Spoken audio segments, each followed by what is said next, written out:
اللہ تعالیٰ نے انسان کو یاد کرایا ہے کہ تو نے عبادت اپنے رب کی کرنی ہے، اور فرمایا رب تمہارا وہ ہے جس نے تمہارے لیے زمین کو فرش بنایا ہے، آسمان کو چھت بنایا ہے، اور آسمان سے پانی برسا کے تو زمین سے پھل اگائے ہیں، رزق لکم، وہ بھی تیرے کھانے کے لیے اگائے ہیں۔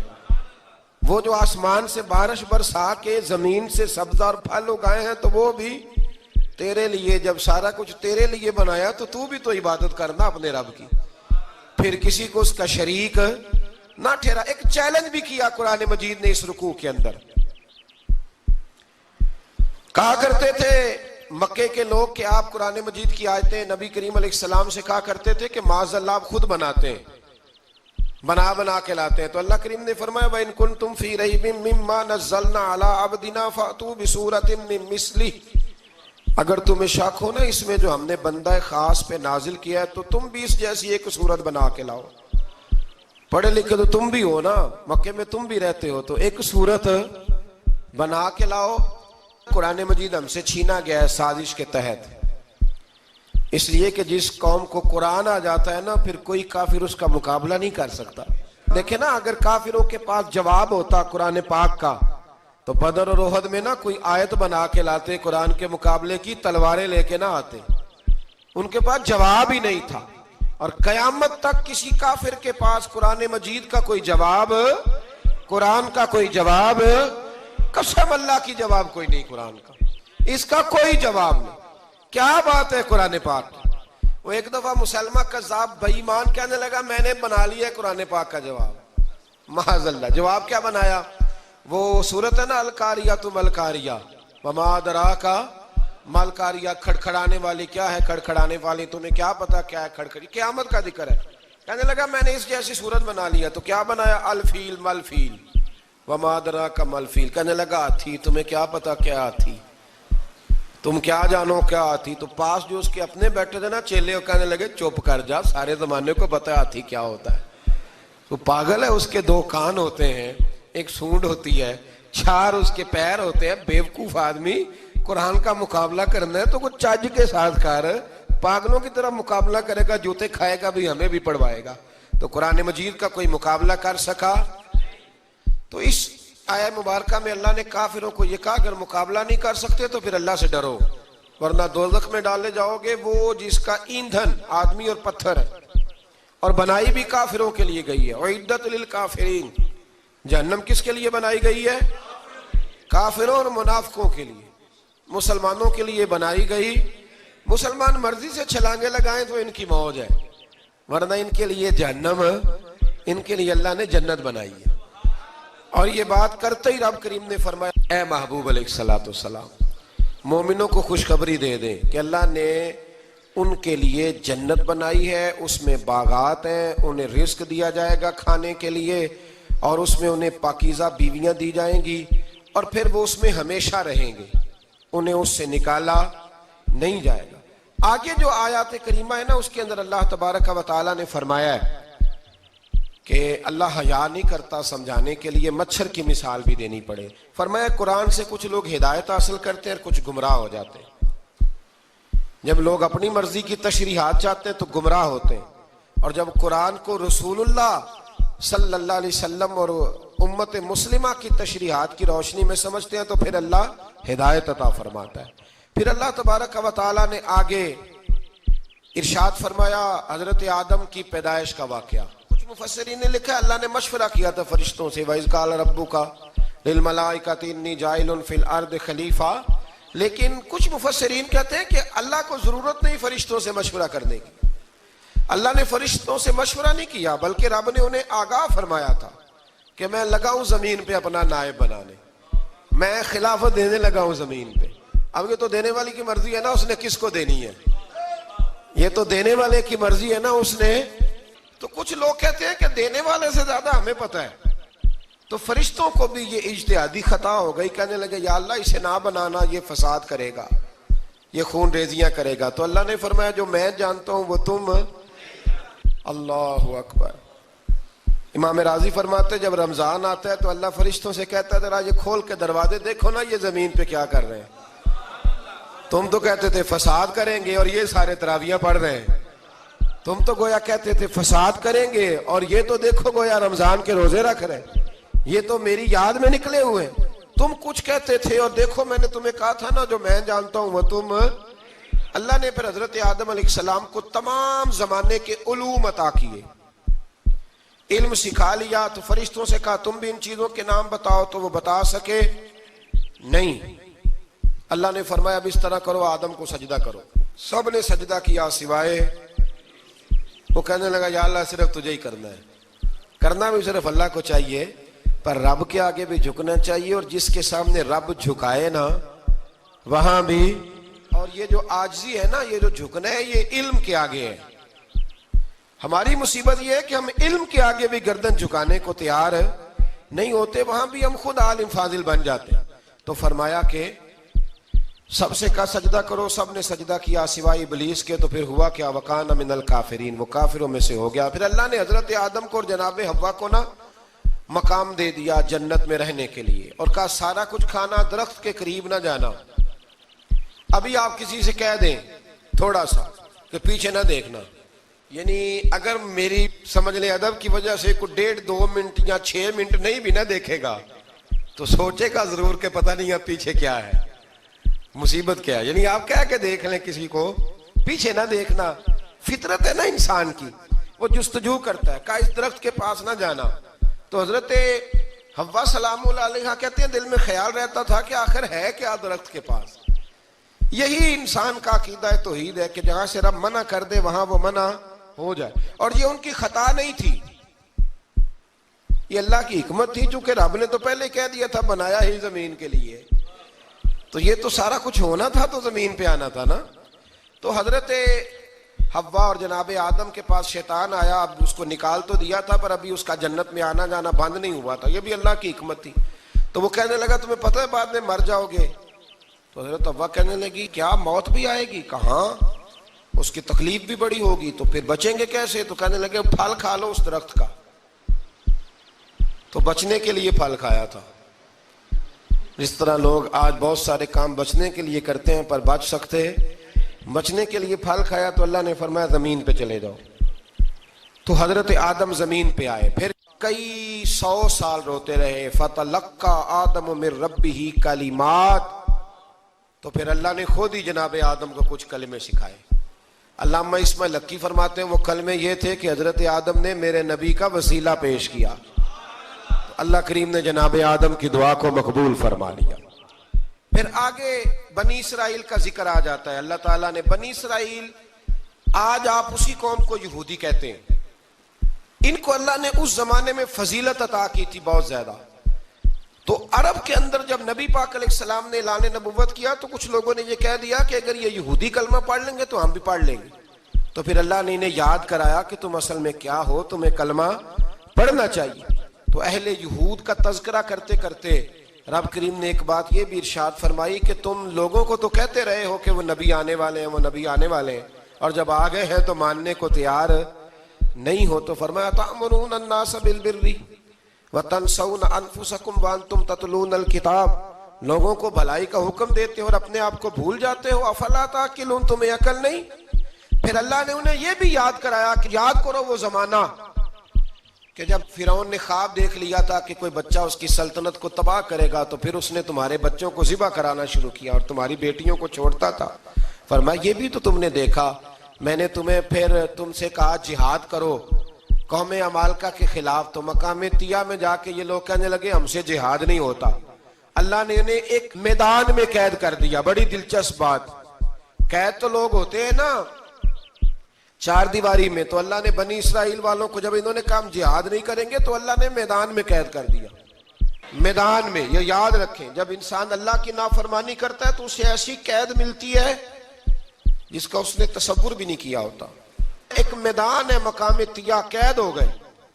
سارا دن سفر کرتے تھے, سارا دن, تو رات کو تھک کے سوتے تھے, صبح اٹھتے تھے نا جب, تو وہیں ہوتے تھے جہاں کل صبح چلے تھے. تو رب جب کسی کو قیدی بناتا ہے تو اسے زنجیروں کی سلاخوں کی ضرورت ہے. دعا فرمائیں اللہ تبارک و تعالی غموں سے نجات عطا فرمائے. یہ دعا فرمائے، ایسی قید دیتا ہے کہ جس سے پھر چھٹکارا ہو سکتا. تو بنی اسرائیل کا بہت زیادہ تذکرہ اس پارے میں اللہ تبارک و تعالیٰ نے پھر بیان کیا، اور پھر کہا کہ انہیں جو حکم دیا جاتا تھا یہ اس کی سرتابی کرتے تھے. پھر اللہ نے ان پر ذلت نازل کر دی اور یہ ہمیشہ اس کا شکار رہے. قوم سبت کا ذکر فرمایا اللہ نے. ہفتے والے دن کچھ لوگ نافرمانی کرتے تھے. ہمارے بھی ہیلے بہانے ہیں نا آج کل کاروبار میں. تو اسی سپارے کی آیت نمبر 65 کے اندر اللہ تعالیٰ نے حضرت داؤد کی قوم کا ذکر کیا کہ اللہ نے انہیں حکم دیا تھا کہ ہفتے والے دن مچھلیاں نہیں پکڑنی. تو وہ کہتے تھے چلو ہاتھ لگا کے نہیں پکڑنی، ہاتھ لگا کے. وہ ہمارے لوگ ہیلے بہانے تلاش کر لیتے ہیں نا.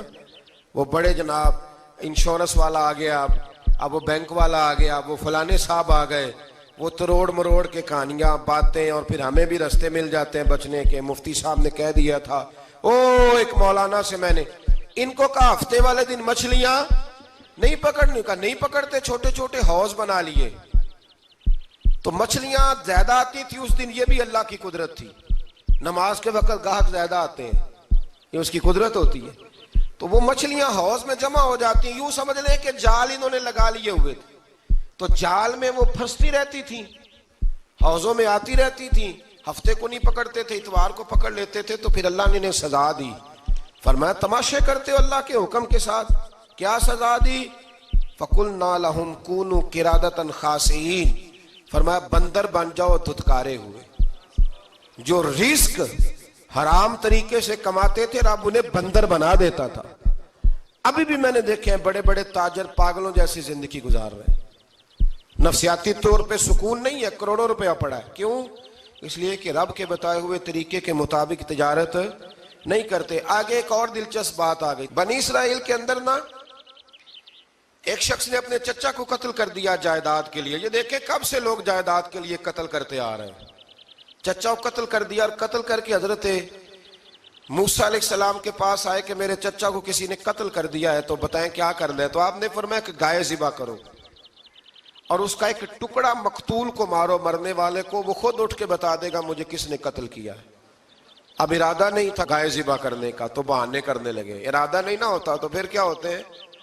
کہنے لگے گائے کس طرح کی ہو، بوڑھی ہو کہ بچی ہو، رنگ کیسا ہو، جوان ہو کہ چھوٹی ہو، حال میں ایک دفعہ چلنا سیکھ گئی ہو یا ابھی نہ سیکھی ہو. تو بتاتے گئے تو رب بھی شرطیں بیان کرتا گیا. گہرے زرد رنگ کی ہو، حال کے اندر اسے نہ چلایا گیا ہو، پانی نہ نکالا گیا ہو، نہ بچی ہو نہ جوان ہو، اس کے درمیان ہو. یہ ساری شرطیں کہاں پائی جاتی تھیں؟ حضرت موسیٰ علیہ السلام کی قوم کا ایک شخص تھا جو اللہ کا ولی تھا. وہ جب انتقال کرنے لگا نا، اللہ اکبر، دیکھو رب ولیوں کی اولادوں پر بھی کتنا فضل فرماتا ہے. وہ جب انتقال کرنے لگا تو ایک اس کے پاس چھوٹی سی بچیا تھی، گائے کی بچی. اس نے جنگل میں چھوڑ دی. کہنے لگا یا اللہ میں تیرے نام پہ چھوڑتا ہوں، میرا بچہ جوان ہو جائے تو اسے دے دینا، اور تو سرمایہ ہی کوئی نہیں. بچہ بڑا ہوا تو بچہ بھی بڑا نیک تھا، اپنی ماں کا بڑا فرما بردار تھا. اس کی ماں نے کہا بیٹا تیرے باپ نے ایک گائے چھوڑی تھی. تو بچہ جنگل میں گیا اور جا کے کہنے لگا اے اللہ میری گائے مجھ سے ملا دے. تو رب کریم نے وہ گائے واپس کر دی. وہ گائے گھر لے آیا. اب وہ کہنے لگا اماں بیچ دوں. تو اماں کہنے لگی بیٹا میرے پوچھے بغیر نہ بیچنا.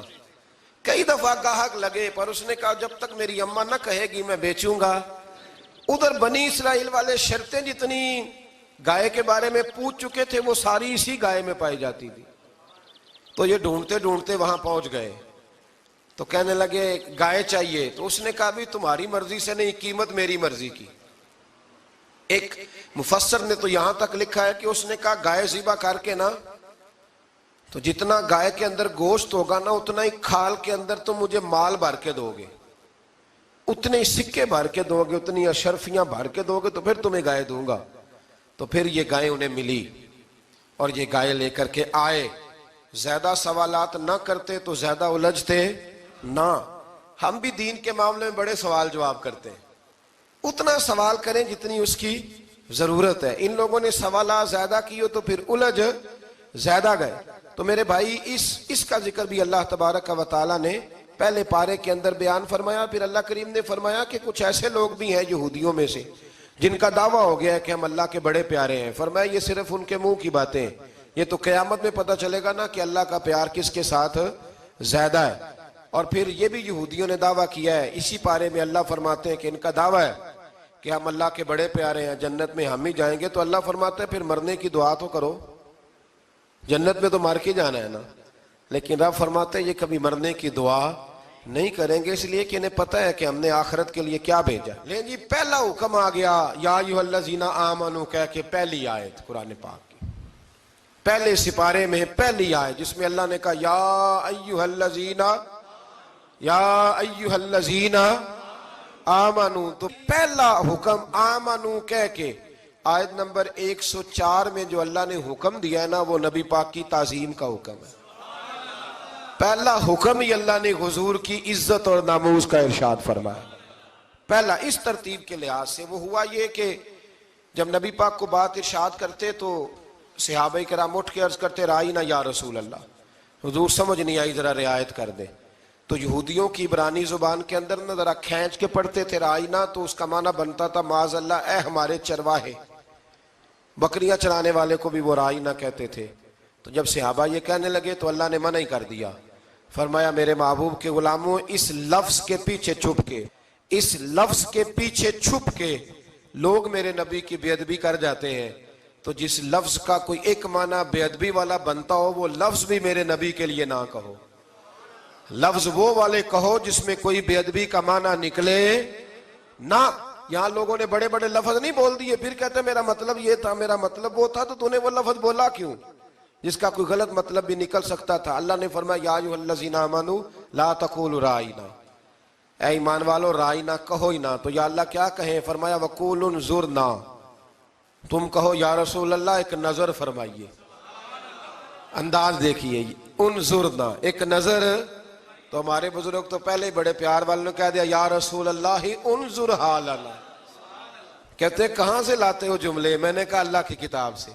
یا رسول اللہ انظر حالنا یا حبیب اللہ اسمع قالا.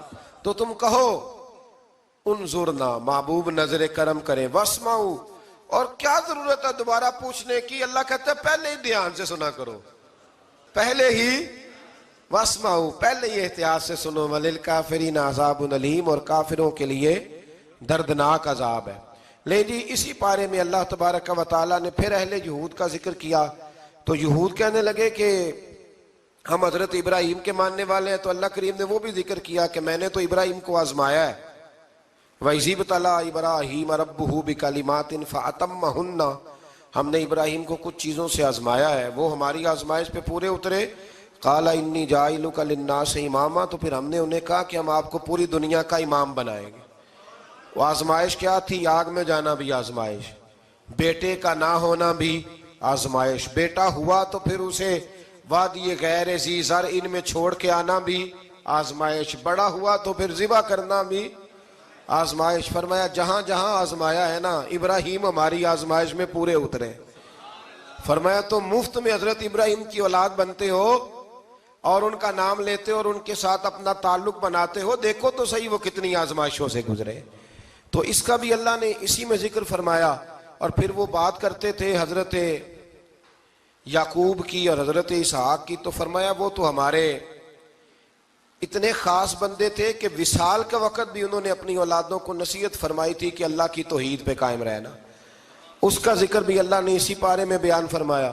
اور جو حضرت ابراہیم اور جناب اسماعیل نے کعبہ تعمیر کیا تو اس کا ذکر بھی اللہ تعالیٰ نے اسی پارے میں فرمایا. اور فرمایا جب وہ کعبہ بنا رہے تھے تو کہہ رہے تھے ربنا تقبل منا, کہہ رہے تھے اے اللہ بنا ہم نے دیا ہے پر مہربانی فرما ہم سے قبول فرما لے. تو جو آیہ کریمہ آخر میں عرض کرنا چاہتا ہوں اس پر بھی تھوڑی توجہ فرمائیں گے تو بات بڑی نکھر کے باہر آئے گی. یہ 16ویں رکوع کے اندر اللہ نے پھر یہود کا اور عیسائیت کا ذکر فرمایا. تو اللہ کریم نے ایک بات ارشاد فرمائی, یہودیوں کے ہاں جب کوئی بچہ پیدا ہوتا تھا پیلے رنگ کے ساتھ اس کو رنگتے تھے, یا کوئی خاص رنگ تھا ان کا بچہ پیدا ہوتا تو اس پر وہ رنگ چڑھاتے کہ یہ جی ہمارے مذہب کا رنگ ہے. ہمارے ہاں بھی رسمیں ہیں نا اپنی اپنی، معاذ اللہ اپنی اپنی نہیں ہونی چاہیے، اللہ رسول کا حکم ہونا چاہیے. تو یہودیوں کے ہاں بچہ پیدا ہوتا تو ایک خاص رنگ چڑھاتے، عیسائیوں کے ہاں پیدا ہوتا تو وہ بھی ایک خاص رنگ چڑھاتے. تو مسلمانوں کے ہاں بچے پیدا ہوئے تو انہوں نے بھی توجہ کی کہ یہ کیا ہو رہا ہے، تو رب کریم نے فرمایا صبغۃ اللہ، رنگ اللہ کا ہی ہے. ومن احسن من اللہ صبغہ، اور فرمایا اللہ کے رنگ سے زیادہ خوبصورت کس کا رنگ ہو سکتا ہے. اللہ کا رنگ کیا ہے؟ لا الہ الا اللہ محمد الرسول اللہ صلی اللہ علیہ. فرمایا نیلے پیلے کالے رنگ نہ چڑھاؤ، اپنے ذہن پر توحید و رسالت کا رنگ چڑھاؤ. یہ سب سے بہترین رنگ ہے. اگر تمہارے ذہنوں پر رب رسول کی توحید کا رنگ چڑھ گیا تو یہ وہ والا رنگ ہے، پھر تمہیں کسی اور رنگ کی طرف جانے کی ضرورت نہیں پڑے گی. تو فرمایا رنگ وہ پیدا کرو جو توحید کا ہے، رسالت کا ہے، اس رنگ کی توجہ کرو. قرآن مجید کے اس پارے میں اللہ کریم نے مختلف باتیں بیان کر کے آخری رکوع میں یہ جو رنگ کا ذکر فرمایا نا، تو یہ لگتا ہے پورے پارے کا خلاصہ ہے کہ رب کریم نے فرمایا اصل بات یہ ہے کہ تمہاری سوچوں پہ رب رسول کی توحید و رسالت کا رنگ ہونا چاہیے. ہر وقت بچہ پیدا ہو، کوئی دنیا سے جائے تو رنگ کس کا ہونا چاہیے؟ اللہ رسول کے دین کا. اللہ تعالی ہمیں سمجھنے کی توفیق عطا فرمائے. آخر دعوانا ان الحمدللہ.